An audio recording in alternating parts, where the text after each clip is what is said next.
los miembros también, la Congregación de la Virgen de los Ángeles y a todas las organizaciones, asociaciones aquí presentes. Les agradezco de corazón su presencia en un acto tan importante, sin olvidar a la familia de Abilio de Gregorio, a su esposa, a sus hijos. La Cátedra Abilio de Gregorio para Estudios de Bioética, Sexualidad, Fertilidad y Orientación nace tras muchos años de trabajo de un equipo de académicos y profesionales que desde distintos ámbitos han promovido en la diócesis y desde ella en otros muchos lugares de España una mirada renovada a cuestiones fundamentales sobre la vida humana, la sexualidad y la fertilidad desde un serio compromiso con la ciencia y una antropología adecuada. Este equipo, que en torno al Centro de Orientación Familiar de la Diócesis y la Delegación de Pastoral Universitaria han ido impulsando distintas iniciativas académicas, formativas y de atención clínica, ha consolidado vínculos cada vez más estrechos con la Universidad Católica de Ávila en la tarea común de llevar una mirada cristiana a cuestiones tan señaladas, tan cruciales como las señaladas anteriormente. Fruto de esta colaboración y en sintonía nace esta cátedra Abilio de Gregorio, que toma su nombre de este gran referente de la educación, maestro de maestros, como lo han llamado algunos, que ha iluminado las sendas de un gran número de educadores en nuestro país, en Iberoamérica, y en cuya familia hoy nos acompaña. Reitero mi agradecimiento por la presencia de todos ustedes. En Casa de Herrero, Cuchara de Palo, he saludado a todos, menos al señor vicario general, aquí presente, a los sacerdotes, al vicecanciller, a la ecónoma diocesana, también a los de casa, al párroco de esta parroquia de Santa Maravilla de Jesús, pues a todos bienvenidos y damos paso a este acto de presentación de esta cátedra Abilio de Gregorio. En primer lugar, doy la palabra a don Fernando Martín, en representación de la decana, en nombre de la Universidad Católica de Ávila. Muchas gracias, don Fernando. Muchas gracias, don Ginés. Encantado de estar aquí. Ella no ha podido estar, pero bueno, me transmitió un poco el deseo de expresar que la Universidad Católica de Ávila pues está realmente orgullosa de esta cátedra que iniciamos. ¿Por qué? Porque la vocación de la Universidad Católica no puede ser otra que la de contribuir de alguna manera a la difusión de la verdad y del bien, y eso es lo que va a hacer esta cátedra. Y personalmente, habiendo conocido y tratado a Abilio de Gregorio, creo que él, podemos decirlo así, desde el cielo estará inmensamente feliz de que se haya tenido esta iniciativa. Quizá uno puede pensar, era un hombre especialmente dedicado al mundo de la educación y estos temas, sobre todo de bioética, etcétera, que va a tratar la cátedra, no son directamente relacionados, pero yo creo que es al revés, todo lo contrario. Precisamente, más que nunca es necesario una relación fuerte y estrecha entre toda esta cultura de la vida y lo que es la dimensión educativa, precisamente. Y si algo podemos ayudar, si algo podemos contribuir desde la Universidad Católica, es precisamente a fortalecer esos lazos.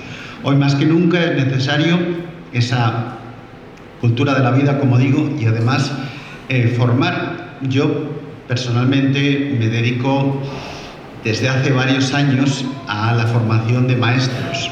Soy coordinador del grado de educación infantil y de alguna manera, cuando conocí pues un poco la iniciativa que felizmente pues se ha puesto en marcha entre la diócesis de Getafe y la Universidad Católica de Ávila, pues me alegré muchísimo.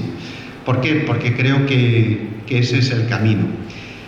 Favorecer la dignidad de la persona en toda su integridad, a través de estos estudios, porque una cátedra es eso, fundamentalmente promover actividades que den formación y den también un punto de reflexión en este mundo en el que estamos necesitados siempre de que se ilumine con la verdad del Evangelio.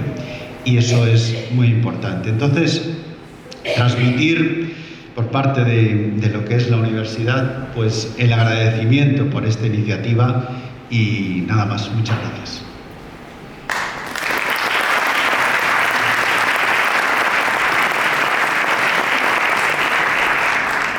Muchas gracias, don Fernando. Y tiene la palabra ahora el director de esta cátedra, el doctor Antonio Castillo Talavera.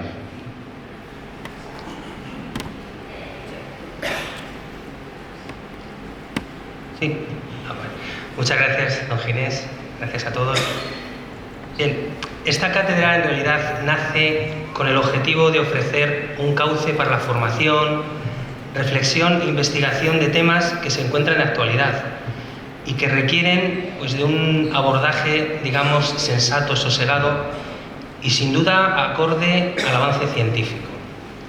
Pero escuchando lo que la ciencia nos ofrece realmente, superando pues toda interpretación más o menos interesada que muchas veces nos encontramos o que con frecuencia se hace. La universidad está pensada para trabajar y esclarecer lo que se desconoce, para leer los signos y síntomas que se perciben, igual que se diagnostica una enfermedad a partir de unas señales concretas que son percibidas por el clínico. Me refiero a temas de naturaleza bioética, de sexualidad, fertilidad y de metodología de acompañamiento y orientación. Sería necesario abstraerse de todo posible ruido mediático que en ocasiones se produce y esforzarse en buscar una respuesta a los interrogantes que nos surgen de verdad. La tecnología, los procedimientos clínicos, los tratamientos van a una velocidad vertiginosa que en ocasiones se nos antoja excesivamente rápida. Los hechos se suceden uno tras otro en diferentes partes del mundo y en ocasiones a la vez. Los científicos también contribuimos un poco a esta aceleración de la vida. Competimos en no muchas ocasiones por ver quién llega primero, quién saca la vacuna más rápidamente, quién da con la solución del problema antes.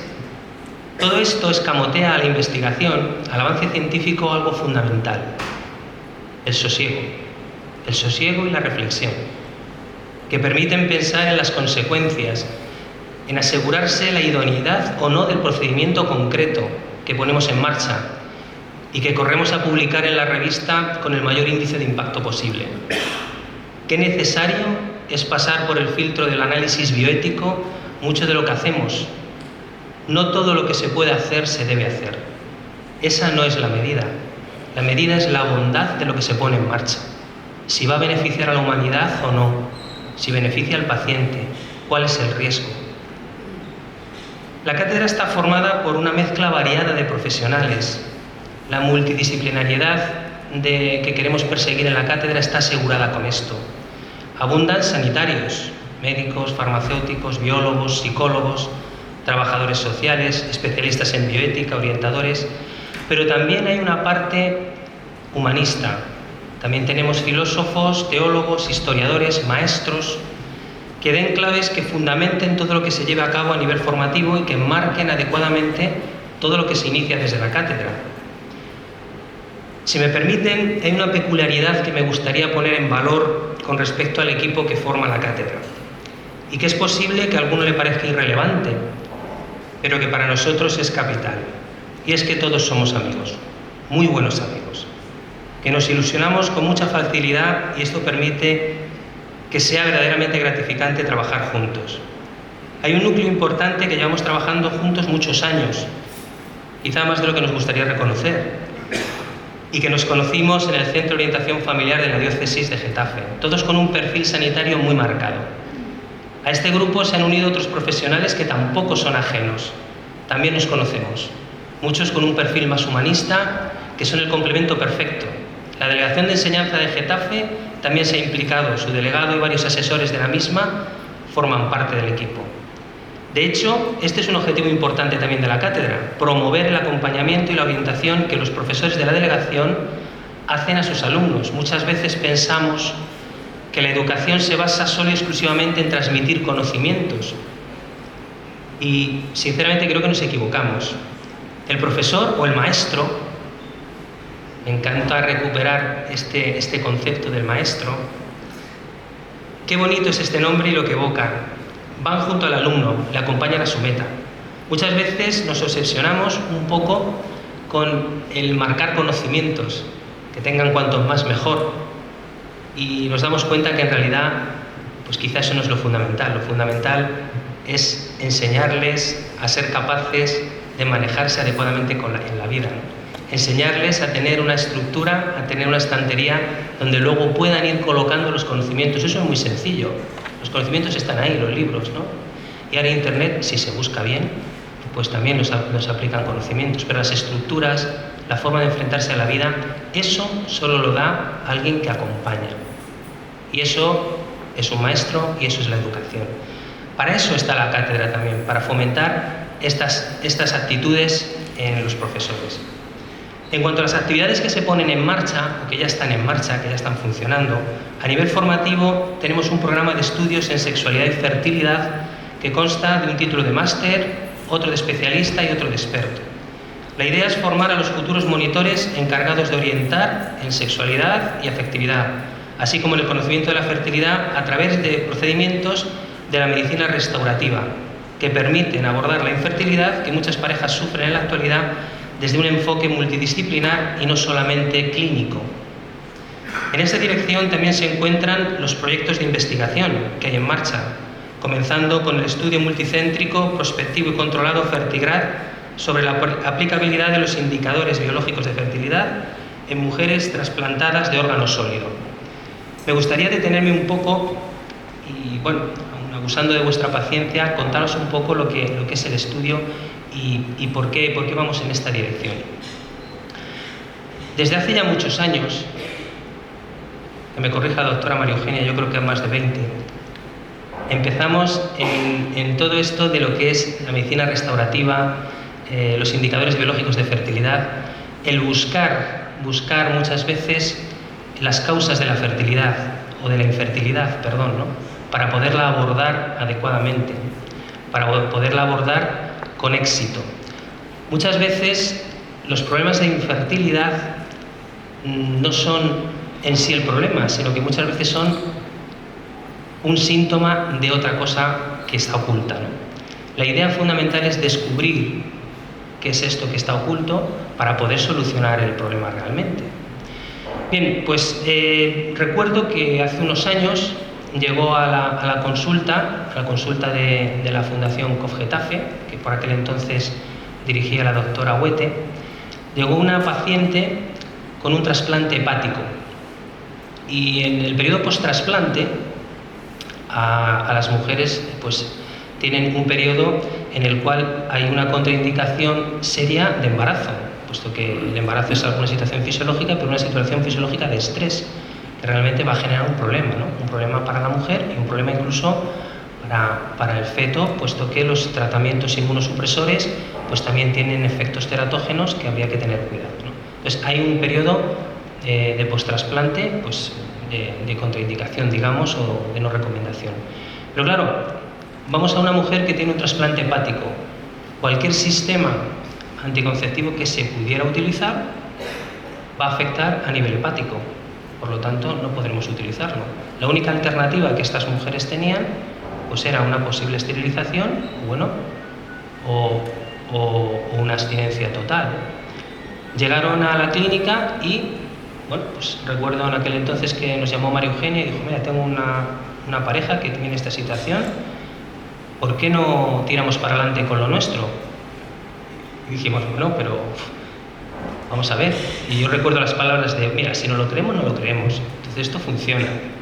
Seguimos adelante, conseguimos que esa mujer tuviera en ese periodo post-trasplante un control de su fertilidad perfecto. Pasó el periodo post-trasplante y ese mismo sistema se pudo utilizar para la búsqueda de un hijo. Hoy tiene 2 niños estupendos, está estupenda y da gusto. Bueno, pues esto dio lugar a este estudio que queremos implementar en mujeres trasplantadas, en los cuales esta es la única alternativa real que tienen, ¿no?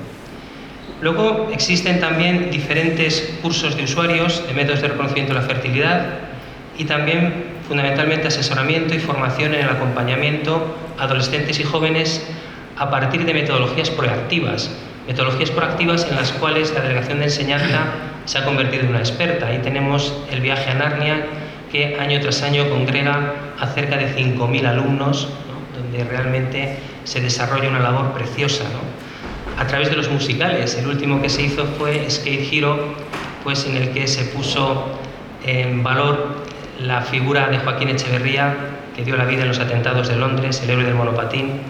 Y Joaquín, su padre, le tenemos aquí presente. Bien, pues hicimos ese musical. Y bueno, distintos proyectos de viajes, raíces, proyectos 2 o más, que a través de la cultura acompañamos a los alumnos y les ayudamos y les enseñamos.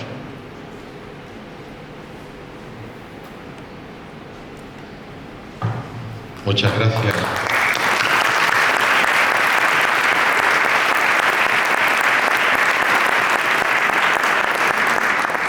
Muchas gracias, don Antonio. Tiene la palabra don Ricardo Díaz Martín, director general de Universidades de la Comunidad Autónoma de Madrid. Excelentísimo y reverentísimo señor don Ginés García Beltrán, obispo de la diócesis de Getafe, ilustrísima señora doña Mercedes Sánchez Martínez, decana de la Facultad de Ciencias de la Salud y de la Universidad Católica de Ávila, profesor Antonio Castillo, director de la cátedra en cuestión, autoridades presentes, civiles, militares, eclesiales, amigos todos. Es para mí un verdadero honor participar en representación del Gobierno de la Comunidad de Madrid en la presentación de esta cátedra. Antes de iniciar estas breves palabras, quiero expresar mi felicitación y profundo agradecimiento por esta iniciativa de la Universidad Católica de Ávila y de la Diócesis de Getafe, con mi petición expresa de que hagan llegar este mensaje, tanto institucional como, se lo digo en serio, personal, a su rectora magnífica, doña María del Rosario Sáez. La felicitación y el agradecimiento que les transmito va mucho más allá del mero formalismo protocolario, porque todos somos conscientes de la imperiosa necesidad actual de formar en valores y en la cultura de la vida a nuestra próxima generación. Y hacerlo, si me lo permiten, además, sin ningún complejo, sin ningún complejo. La educación es el motor del cambio social. Si queremos una sociedad mejor, tenemos que empezar por educar mejor y no conformarnos con formar profesionales dotados con conocimientos únicamente técnicos. Para lograr una sociedad mejor se necesitan mejores personas. Es imposible llegar a ser un buen profesional si no se ha recibido una formación en valores. Y los valores no se adquieren, no se asimilan y no se convierten en virtudes si los formadores no predican con el ejemplo a sus alumnos, a sus estudiantes. De ahí la importancia tan enorme que tiene la formación precisamente a formadores. La universidad actual atesora grandes conocimientos técnicos. Nuestros investigadores avanzan en el saber en cada una de sus disciplinas. Esto es algo indudable, irrebatible. Pero el conocimiento del mundo y su dominio a través de la tecnología es verdad que nos hace más cómoda nuestra existencia física, pero ello no implica en absoluto que seamos capaces de usar ese conocimiento en beneficio del verdadero progreso social y humano. Para que el conocimiento y la tecnología estén al servicio del bien, es imprescindible que el estudiante universitario tenga una sólida formación en valores. Todos hemos sido testigos hace unos pocos días de unos lamentables hechos acaecidos en un campus universitario. No debemos acostumbrarnos de ninguna de las maneras a ver en nuestras universidades acosos y escraches impropios de la vida académica, irrespetuosos y amenazadores para quien piensa diferente y totalmente contrarios al espíritu universitario. La universidad no debe ser únicamente un lugar donde se aprenden conocimientos y habilidades profesionales. La universidad debe constituirse además en un lugar donde se ponga en práctica el respeto al prójimo y a la libertad de pensamiento. Entre todo esto, quizá pasó muy desapercibido la intervención de una estudiante con el mejor expediente académico de comunicación audiovisual y que a todas luces no supo comportarse con el respeto debido a la institución que la formó, encarnada en ese momento por su rector allí presente, frente a la oportunidad de haber hecho un discurso mínimamente académico en una universidad, comprenderemos que es lo que se espera, en la que podría haber defendido sus postulados de una manera mucho más respetuosa y elegante. He traído esto precisamente porque creo que es el mejor ejemplo de la urgentísima necesidad de trabajar intensamente por introducir valores en la formación de nuestros estudiantes, sabiendo que no se puede formar en valores si los profesores, insisto, no predican con su ejemplo. La formación integral de un estudiante requiere de la mejor docencia técnico-profesional, así como de una guía de referencia en la integridad y rectitud que deben ser sus profesores. Solo así podremos formar personas que integren conocimientos técnicos y a los que se sumen además valores. Solo así podremos tener una sociedad con personas que transformen todos esos saberes en virtudes al servicio de los demás. Solo así cumpliremos con el deber que tiene toda generación, que es ni más ni menos la de dejar a nuestros hijos una España mejor que la que nos dejaron nuestros padres. En este sentido, quiero agradecer de nuevo esta iniciativa porque estoy convencido que ayudará a lograr estos objetivos. Y para finalizar, solo me resta rogar a María Inmaculada, patrona de España, que os guíe y os ayude en vuestra tarea. Muchas gracias.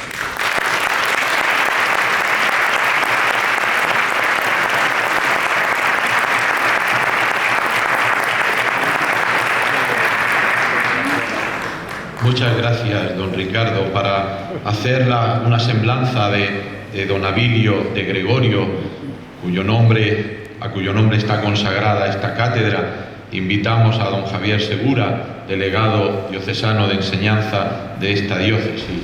Muchas gracias, Javier.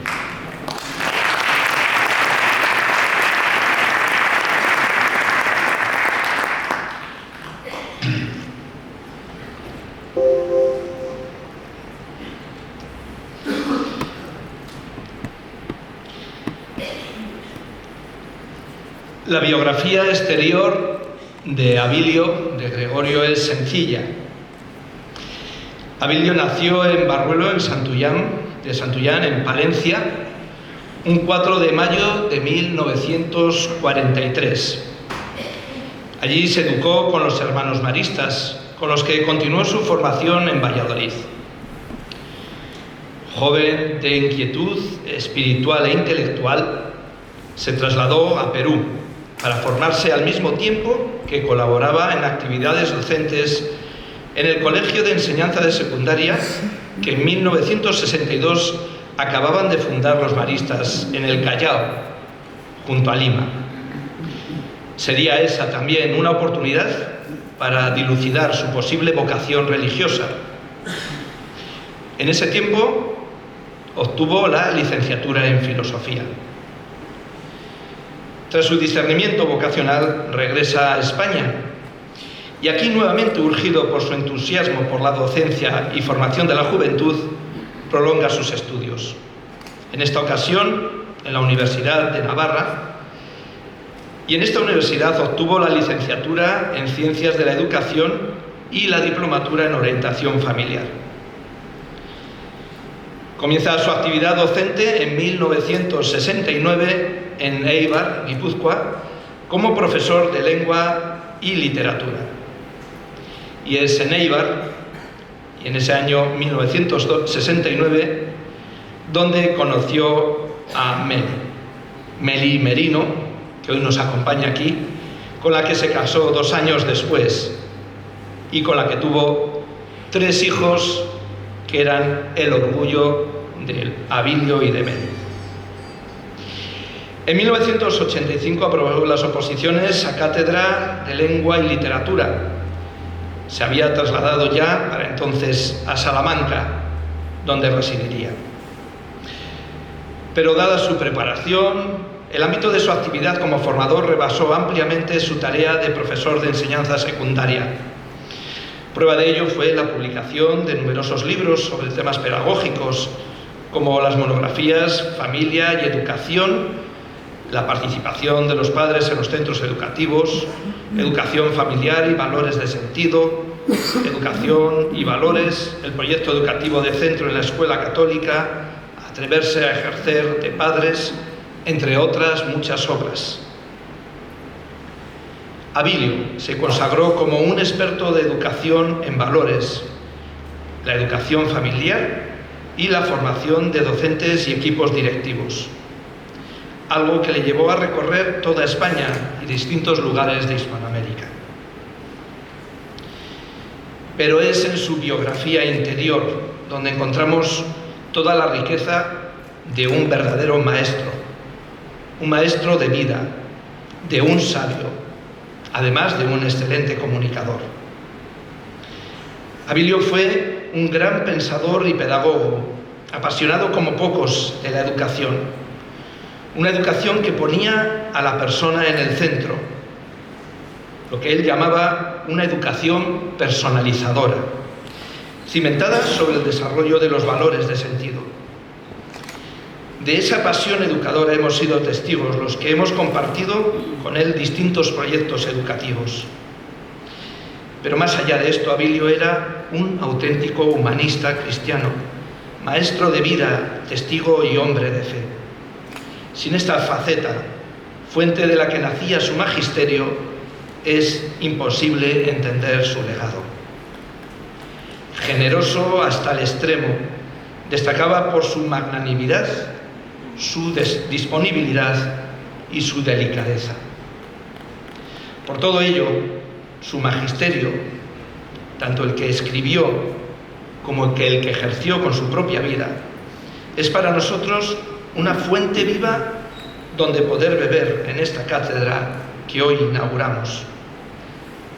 Me gustaría acabar con un pequeño vídeo que le grabé justo poco tiempo antes de que nos dejase. Me fui a su casa y dije, no puedo acabar sin tener una entrevista con Abilio. Y le dije, ¿podrías decir unas palabras a los futuros profesores? Y en 1 minuto y poco, pues resumió lo que él creía que tenía que ser la vocación del profesor.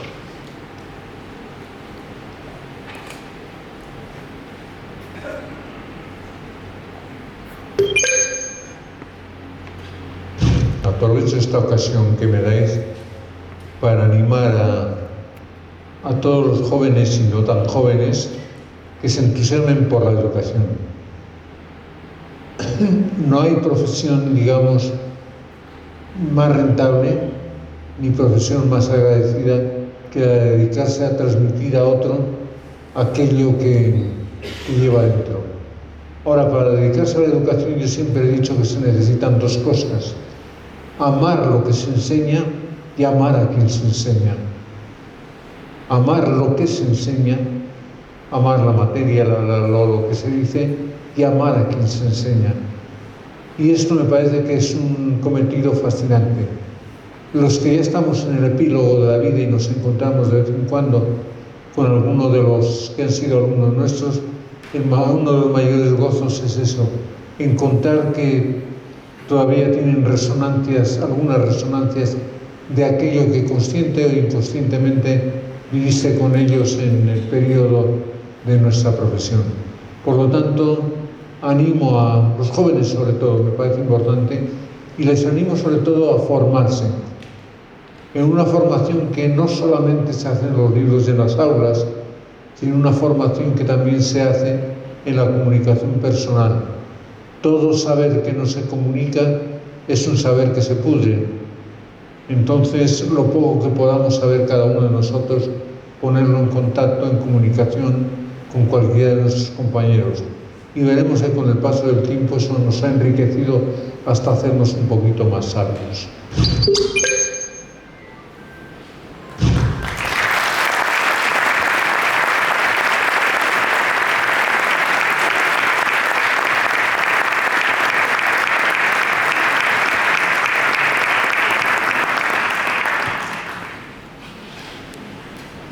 Muchas gracias, don Javier, también a la familia de don Abilio, preciosas palabras, ¿no? para grabárselas, ¿no? Pocas palabras, pero con mucha sustancia. Pasamos ahora a la conferencia inaugural, que estará a cargo del doctor don Pedro Antonio Pacheco Martínez, iba a decir cartagenero, médico, miembro de la Cátedra Abilio de Gregorio, director del Departamento de Bioética Clínica del Hospital Universitario Infanta Elena de Valdemoro, vocal de la Comisión de Deontología del Ilustre Colegio de Médicos de Madrid, que nos va a hablar sobre bioética y acompañamiento. Muchas gracias, doctor. Muchas gracias.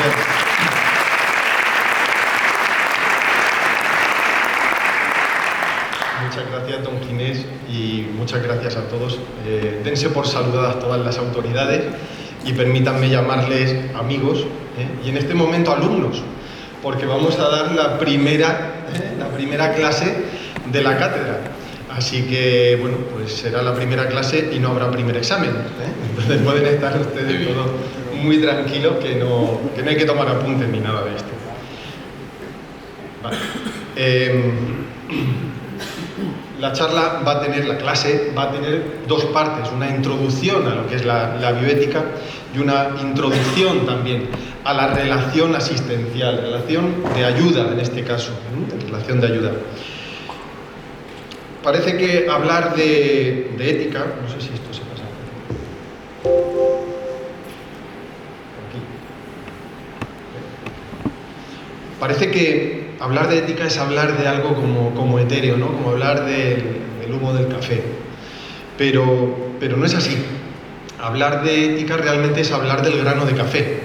Es hablar de una base, de algo que sustenta pues toda la actividad que se está haciendo, puesto que la ética, al fin y al cabo, estamos hablando de prácticas, de hacer cosas.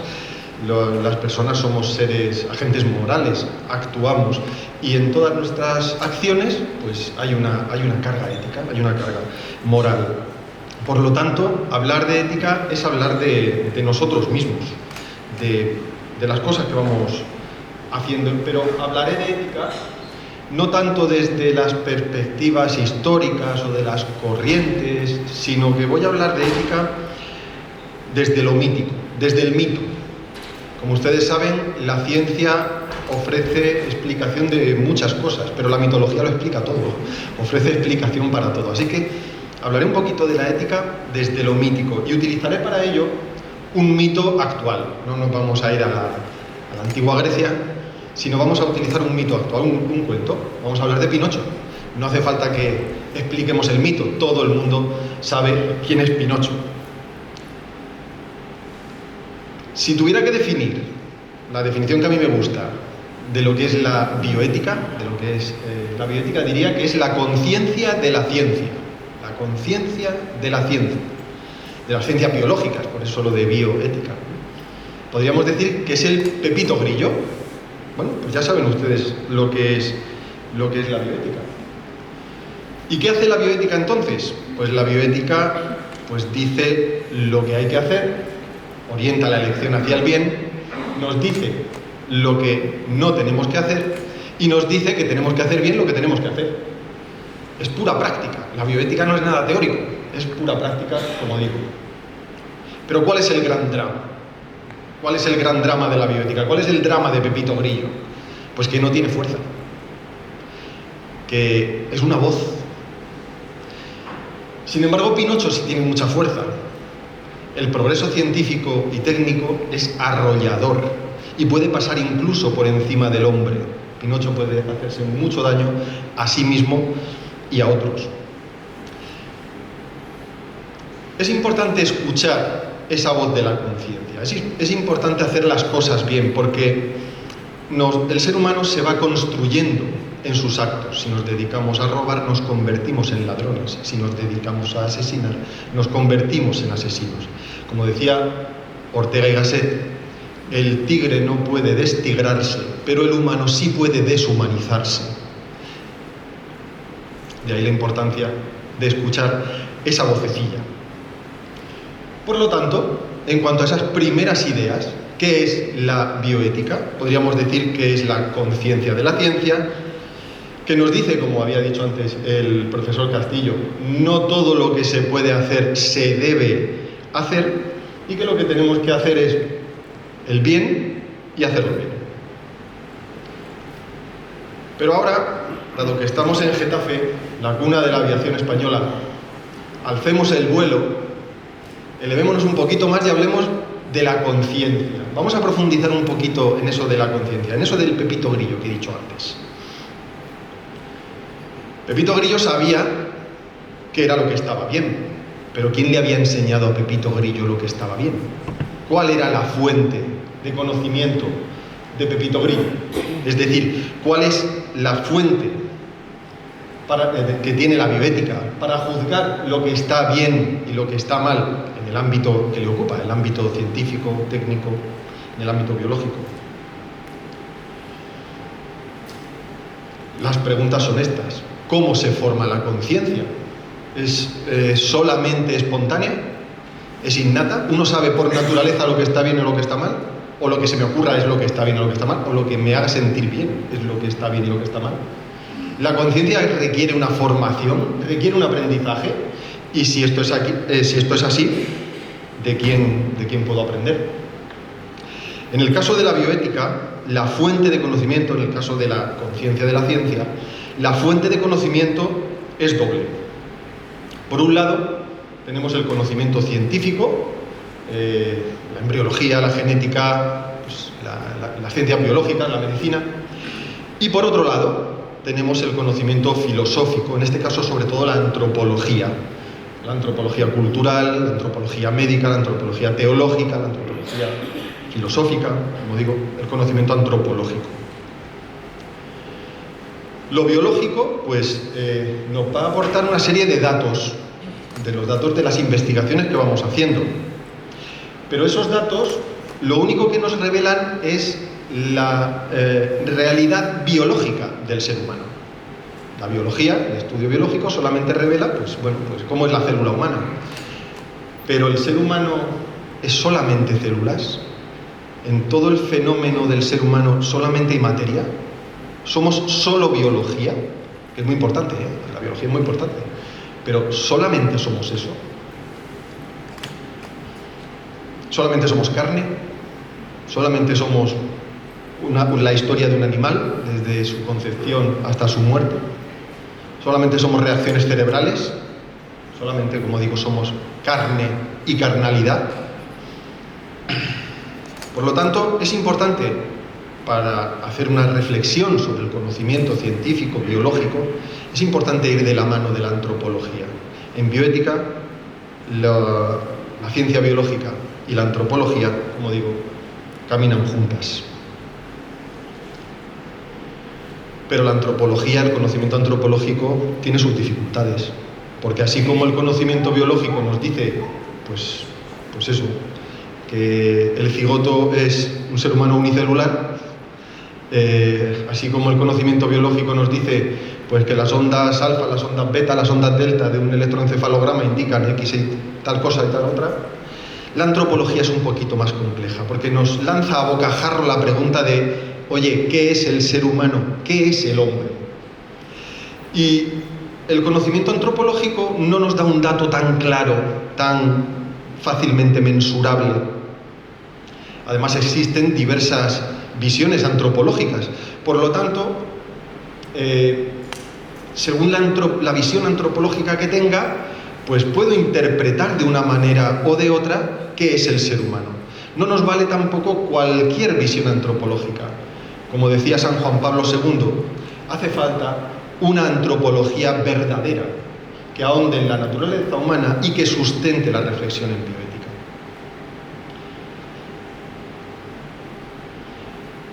El hombre es un misterio para sí mismo, y esta reflexión no es nada fácil. No es nada fácil. De hecho, la siguiente pregunta, pero ya no seguiríamos por esta línea, es si realmente el hombre, por sus propias fuerzas, es capaz de responder a la pregunta de qué es el hombre. O como diría la gente que se dedica a la física, los físicos, si podemos explicar el sistema solamente desde dentro del sistema. Ahí dejo la pregunta, no caerá en el examen. Vamos a pasar ahora, bueno, como introducción a la bioética yo creo que está bien. Bastante bioética hemos hablado ya. La cátedra, como saben, como ya se ha comentado, es muy amplia. Es muy amplia, son muchos los temas que tocamos. Y esta introducción a la bioética yo creo que es suficiente como para empezar a cogerle el gustillo. Un poquito más de bioética otro día. Apúntense a las actividades de la cátedra y síganos, claro. Ahora vamos a pasar a esa segunda parte que hemos dicho. La relación de ayuda, la relación asistencial. Es una relación que, aunque yo por mi formación como médico, como cirujano,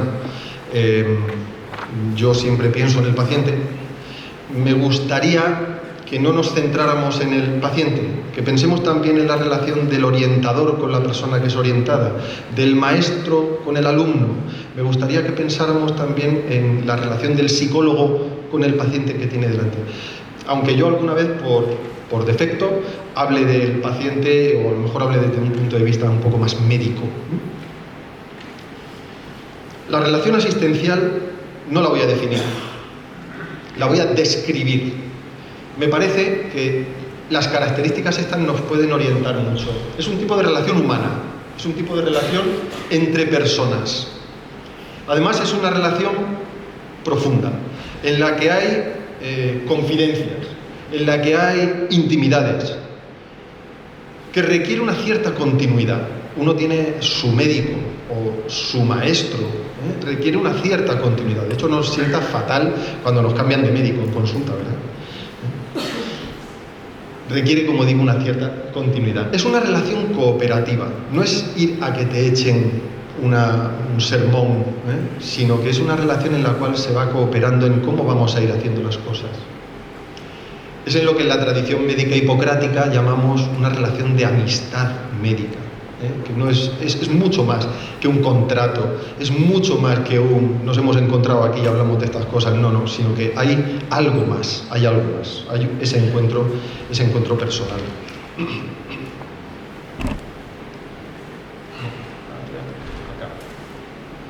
En esta relación de ayuda, en esta relación asistencial, va a haber dos partes: el que recibe la ayuda, el que viene pidiendo ayuda, el que recibe la ayuda, y la persona que la presta, que podríamos llamar el terapeuta, el maestro. Es una relación para la obtención de un bien perdido, o de un bien que no se tiene. El alumno no tiene un bien y lo va buscando, el enfermo tiene un bien perdido que es la salud y la va buscando. Es una relación en la que el terapeuta, la persona que ayuda, el médico por ejemplo, se solidariza con el que viene pidiendo ayuda. Convierto en un bien para mí obtener el bien que él busca. Su salud me importa a mí. En el caso del maestro, su ignorancia me importa a mí y por eso voy a luchar contra ella, voy a enseñarle a tener recursos, vamos a estudiar, vamos a formarle. Y es una relación profesionalizada, es una relación que requiere estudio, profundizar, meditar en esa relación, que requiere adquirir una serie de destrezas, de técnicas. La persona que viene pidiendo ayuda, no hace falta que diga que el ser humano es un ser necesitado. Por naturaleza somos seres necesitados. No somos seres autónomos que hemos nacido nosotros solos, nos hemos criado nosotros solos, nos damos a comer a nosotros mismos y nos lo hacemos todos nosotros solos. No, el ser humano es un ser necesitado, que necesita de otros. Que cada uno piense en su mamá. Todos necesitamos a mamá, la hemos necesitado y muchísimo, ¿no? El ser humano es un ser necesitado y tiene necesidad de muchas cosas, pero desde el punto de vista del terapeuta tenemos que tener siempre en cuenta que aunque la necesidad que nos presenta esa persona que viene puede tener la cara pues, de una enfermedad, de un cáncer, no olvidemos nunca que viene con un rostro, que viene con una persona, y es a la persona a la que tenemos que ayudar. Ese individuo necesitado de ayuda, vendrá en una situación que llamaríamos en una situación de crisis. Sufre un problema, ese problema le va a generar un sufrimiento que se va a se va a traducir en una serie de sentimientos: ira, miedo, impotencia, ansiedad.